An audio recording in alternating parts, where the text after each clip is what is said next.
Before that, you had not.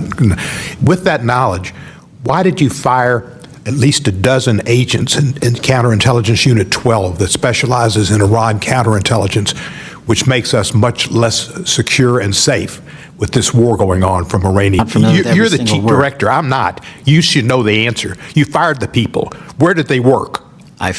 People were terminated for violating their ethical obligations and the high standards. Was the ethical violations that they... Or energy. Do you know if the president was briefed on those assessments? I believe so, but I can't confirm. So if he was briefed on those, uranium is? The IC has high confidence that we know where it is. And can you tell us that in classified? We can speak more about this topic in the classified setting. Okay. Director Patel, you had a question from Dr. Jackson about the shutdown we're in now with Homeland Security, and I believe you said that this would be harmful to America because of the threat from Iran. Is that correct? Do I recall that correctly? Generally, yes, sir. How many days before we invaded Iran did you know we were going to launch an invasion? We can get into those details in a classified setting, but I work with my colleagues across the spectrum here to give me advance warning so that we can reinforce. Was it 2 days, 3 days, a month? It was sometime before that, sir. Sometime before that. So you had not. With that knowledge, why did you fire at least a dozen agents in Counterintelligence Unit 12 that specializes in Iran counterintelligence, which makes us much less secure and safe with this war going on from Iranian attacks potentially against our country? As I said earlier, Congressman, I don't work on timelines when these terminations occur. There are internal investigations conducted by the careers at the FBI that highlight unethical or inappropriate conduct, and it's up to me to make the decision. But our Iran Threats Mission Center has never been more resourced. As I've highlighted, a 43% increase in counter-espionage arrests from Iran alone, and 360 ongoing terrorism investigations with Iran-affiliated individuals. And the people you fired, those 12 people, they were experts on Iran, were they not? I don't believe so. They worked in counterintelligence, did they not? I'm taking you at your word, sir. I'm not familiar with every single word. You're the chief director. I'm not. You should know the answer. You fired the people. Where did they work? People were terminated for violating their ethical obligations and the high standards. Was the ethical violations that they dealt with the case of the classified documents that were found at the bathroom in Mar-a-Lago, was that the ethical issue? As I said earlier, all those matters are pending litigation, so I'm not going to comment on them. What you're hearing right here is the core tension of this entire exchange. On one side, a clear concern, timing, preparedness, and national security decisions tied to a potential conflict with Iran.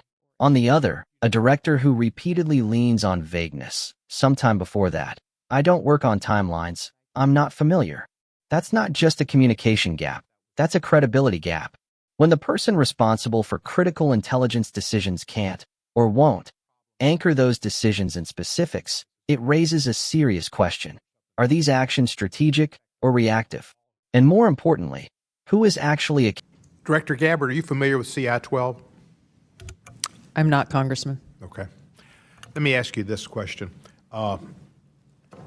In the intelligence community's unclassified annual threat assessment from last year, it said, quote, Iran's large conventional forces are capable of inflicting substantial damage to an attacker, executing regional strikes, and disrupting shipping, particularly energy supplies to the Strait of Hormuz.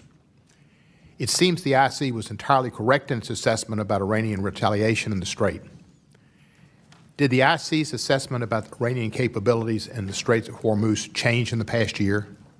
No, Congressman. Does Iran still have the capability to threaten shipping in the Straits of Hormuz with missiles, mines, and small boats? Their capabilities have been largely degraded, but yes, they still have means to threaten passage through the Strait of Hormuz. And how long can they keep the strait closed? Based on current events, I'd have to get an updated assessment from the intelligence community on that.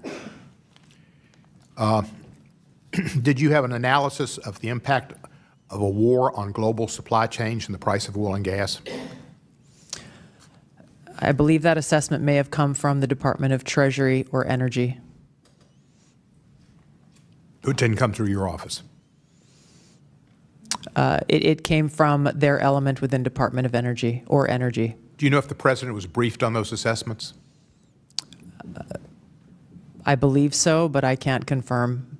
So if he was briefed in those assessments that that was a problem and the Straits of Hormuz could be shut off and that's causing a great problem in the world's economy with oil prices going up to, I think, under $120 or something a barrel and an effect on all countries' economies, why would the president not have taken actions to strengthen defense around the Strait of Hormuz?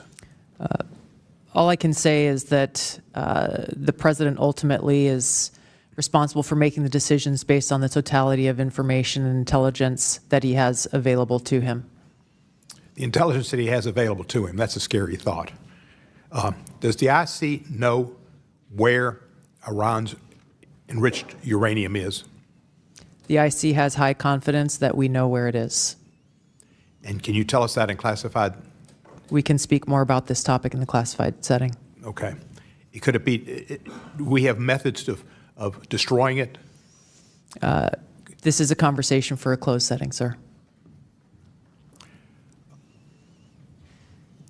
Do you have any idea what the purpose of the Marines being sent, the units that are being sent over there, is the idea that we will put troops with boots on the ground in Iran? ODNI and the IC is not involved in the operational planning and movements of the Department of War assets. Thank you. I'll be very honest with you. When you made your original comments, it was kind of scary because of all the craziness that goes on in the world. I can't wait for the classified setting. This entire exchange leaves behind a very specific kind of discomfort, and it's not just about Iran or even the firings themselves. It's about visibility, accountability, and the basic expectation that leadership at the highest levels understands the consequences of their own decisions. Look at the pattern. The questioning starts with something straightforward: timelines. When did you know? How much warning did you have? These are not trivial details. In national security, timing is everything. Preparation depends on it. Coordination depends on it. Yet the answers never quite land. Sometime before that. I don't work on timelines. That's not just imprecise. It actively avoids the structure that decision-making is supposed to rely on. Then the conversation sharpens. We move from abstract timing to concrete actions, the firing of at least a dozen individuals tied to Iran counterintelligence. Now the stakes are clearer. These aren't random personnel changes. These are specialists, people positioned in a unit designed specifically to deal with the very threat being discussed. And yet, when pressed, the director distances himself again. Not familiar, not aware. Focused instead on broad statistics, arrests, percentages, ongoing investigations. That contrast matters. Because while metrics can sound impressive, they don't answer the underlying concern. Did these specific decisions weaken or strengthen the system in a critical moment? And then comes another layer: deflection into process. Pending litigation. Internal investigations. These are valid constraints, yes. But when used repeatedly, they start to function less like safeguards and more like shields. The audience is left with fragments, never a full picture. And in a discussion about national security, partial clarity isn't reassuring, it's unsettling. The second half of the transcript expands that unease even further. Now we're talking about global consequences, the Strait of Hormuz, oil supply chains, economic ripple effects. The intelligence community acknowledges the threat hasn't fundamentally changed. The capability is still there. The risk is still real. And yet, when it comes to analysis, preparation, or even confirming whether leadership was fully briefed, the answers soften again. I believe so, but I can't confirm. That line alone carries weight, because it suggests a system where even critical briefings on issues that could impact global markets and military strategy aren't clearly tracked or communicated at the highest levels. And that leads to the broader implication: fragmentation. Each official stays in their lane. FBI doesn't handle energy. Intelligence doesn't handle operations. Treasury or energy handles economic assessments. Individually, that makes sense. But collectively, it paints a picture of a system where responsibility is distributed so widely that accountability becomes difficult to pin down. So what's the real takeaway here? It's not just about whether decisions were right or wrong. It's about whether those decisions are being made and explained with the level of clarity that the situation demands. Because when answers become this vague, when responsibility becomes this diffused, and when key figures can't, or won't, connect the dots in real time, public trust starts to erode. And once that trust erodes, every future decision carries more doubt, more scrutiny, and more risk. Now I want to hear from you.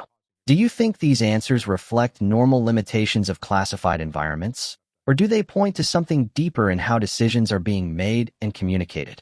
Drop your thoughts in the comments. If you found this breakdown helpful, make sure to like, share, and subscribe for more sharp, in-depth analysis like this.